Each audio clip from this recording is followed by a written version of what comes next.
The woman appears to be visiting her boyfriend in prison, but in fact she's giving him her cell phone card hidden in her manicure. Knowing that phone cards can fetch a high price in prison, the man easily earned $5,000. But he spent it all on Play-Doh because it was the most important part of his escape plan. The man puts the rock in the lawnmower and shoots it through the window of the doctor's car. When the doctor saw this, he was very disappointed that his 72-year-old car was very difficult to repair. The prisoner on the other side said he could fix it himself. Before he was imprisoned, he used to be a senior car mechanic. In the face of free repairs, the doctor naturally agreed to go down, but the doctor did not know that in fact he was the man's teammates. When the guards were ready to take his teammate outside, he pretended to have an asthma attack, coughed like crazy and crept up on him, then reproduced the outline of the key with Play-Doh. Outside, Matt inspected the car and looked like he was working on it, but he was looking for the perfect hiding place. When everything was ready, Paul poured a batch of hallucinogenic mushrooms into today's lunch. When no one was looking, he gave Matt a wink to indicate that the operation was ready to go. Matt then approached the guard and told him he was going to the infirmary to get some fluids and volunteered to go in handcuffs. As the inmates ate their lunches, they all began to hallucinate and go crazy.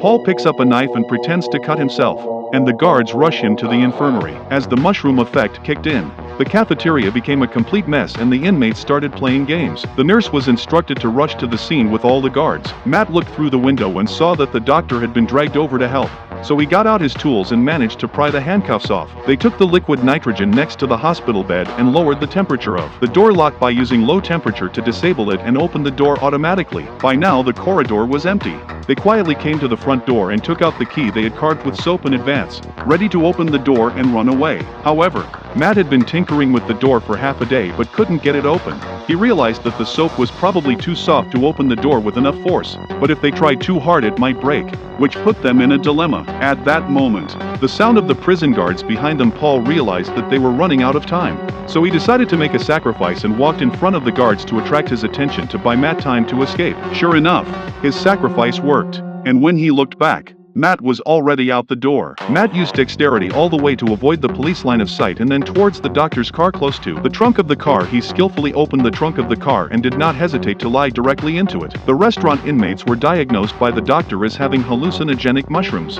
and only needed to wait a few moments and take a few orange slices to return to normal. After that, the doctor took the luggage back to the car, but strangely enough, when he opened the trunk, it was empty. The car was checked by the prison guards at the gate and left with no one knowing where Matt was at the moment. This is the world's most difficult to crack. The God-class safe corridor alone cost $100 million to build. As long as someone enters, will activate the multi-matrix biometric system. Simply put, 360 degrees without dead angle observation of the entrance posture and pace of this dynamic capture simply cannot be imitated. After passing through the corridor, the safe can only be opened after facial recognition and a special key. But that's not all.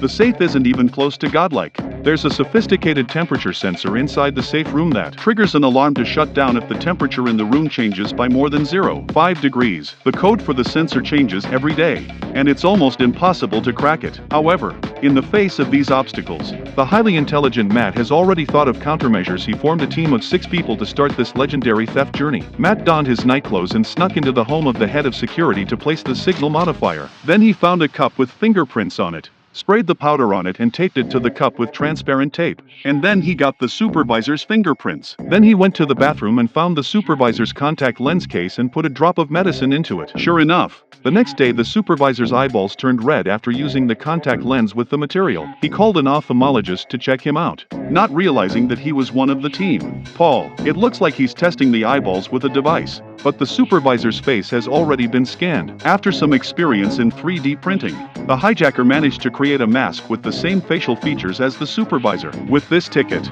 the driver enters the building early and flushes a sensor down the toilet. As the water pushed through, the entire plumbing structure of the building was revealed. The same goes for the ventilation ducts. They put the sensor in and got the structure of the building's ventilation system. Where all the systems converge is where the safe is located. Everything is ready for the robbers to start the operation. The robbers put on fake security uniforms and quietly transported the equipment to the door, then electrified the door handle, and when the security guards tried to open the door, they were directly electrocuted on the spot and fell asleep. A few people calmly entered the building and cleanly used anesthetic needles to stun the rest of the security guards, and then took their security cards and successfully came to the front of the vault. They took out the transparent cloth prepared in advance to seal the corridor and set up the pipeline. When the high-tech biometric system in the corridor was activated, they released the bees hidden in the boxes into the corridor through the pipes. A large number of bees interfered with the infrared detection of the device, and the high-tech equipment costing $100 million was confused. At this time, Matt was wearing camouflage uniforms and walking slowly through the sealed middle.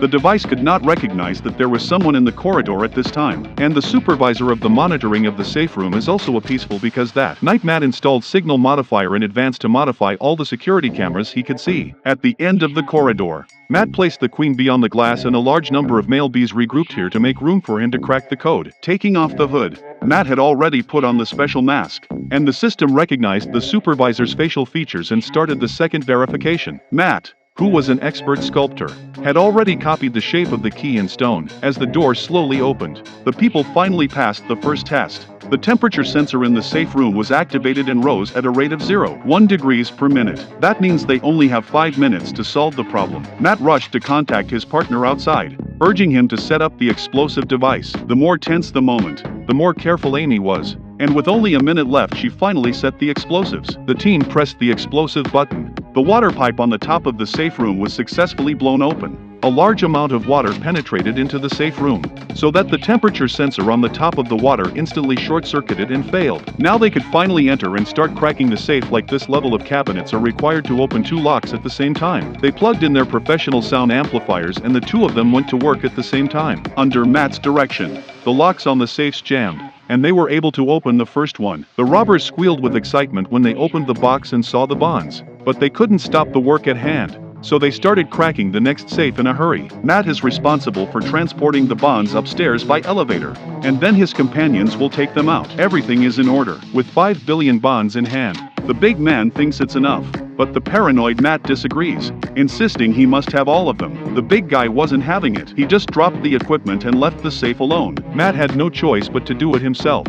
But just as they managed to open the safe, an alarm went off in the safe room. The robbers had stolen 5 billion in bonds and the big guy thought it was enough. But the paranoid Matt didn't agree and insisted on taking the whole thing. The big guy was not happy. He just dropped the equipment and left the safe alone. So Matt had no choice but to do it himself. But just as they managed to open the safe, the alarm in the safe room suddenly went off. It turned out that the big guy had intentionally pulled out the key when he left, and he had already planned to take his girlfriend, Amy, and take all the money with him. The people in the safe room were completely confused and saw that the iron door was about to close. Matt rushed to use the machine against it and barely escaped, realizing that the big man had gone rogue. His companions panicked, but Matt was calm, because his intelligence had left him no choice. The big man and his wife thought they could go to the top of life, but when they opened the box, they were completely baffled, except for the top 2 are bonds, but all the papers at the bottom are actually waste paper. It turned out that Matt had deliberately set up a loophole in his plan to prevent anyone from defecting from his team. Due to manpower constraints, only one person was assigned to the bonds before entering the ladder, and only one person was assigned to the bonds after reaching the ground. So the bonds were left unattended on the way up. Matt arranged for his daughter to hide in the building to intercept the bonds before they rose to the ground and then quietly replace them with fake bonds prepared in advance and then put them back on the freight elevator to continue transporting them and successfully switch the bonds to get the real bonds of $5 billion to complete the theft of today's divine plan.